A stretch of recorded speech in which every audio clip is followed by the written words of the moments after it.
Centers for Disease Control and Prevention say a brain-wasting disease that infects deer could possibly be contagious to humans. Tonight, we're looking into how dangerous the zombie deer disease really is. For what some call the zombie disease. The zombie deer disease. Zombie deer disease. Chronic wasting disease is essentially the same thing as mad cow disease, which many of your viewers may have heard about before in the past, but this time it's in deer.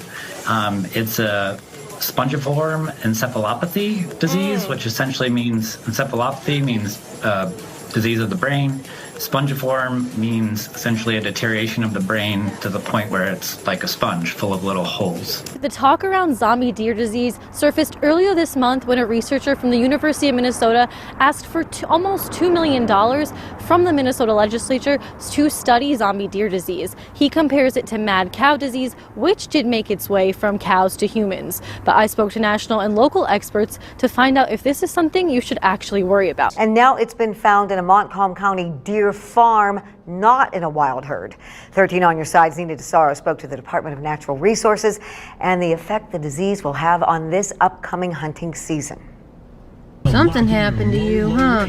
This cell phone video depicts a common reaction to a deer positive for CWD in its end stages. It literally eats away at the brain. So you literally get these holes within the brain, and so it shuts down functions within the brain. And so that's why you see the end stages of this disease, a very emaciated animal, typically drooling, just very poor looking condition, and it really isn't even aware of its surroundings anymore.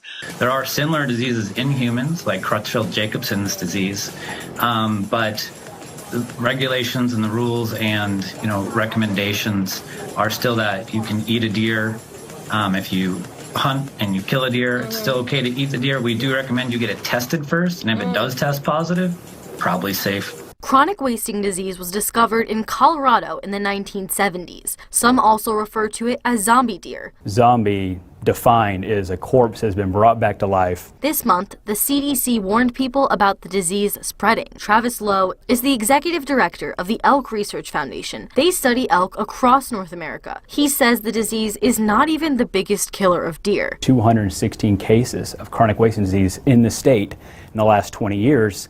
Out of the 27,000 that have been tested. That's 0.008% of deer in the entire state of Kansas since 1996. The term zombie deer that's floating across the nation right now is engendering all these fearful images, which is really doing a gross exaggeration and misrepresentation of chronic wasting disease. But now it's basically been confirmed within a privately owned cervid facility as well. The disease is contracted through bodily fluids. However, not much research has been done concerning fawns. In terms of the fawns, that's not something that, we need to be concerned about at this point in time.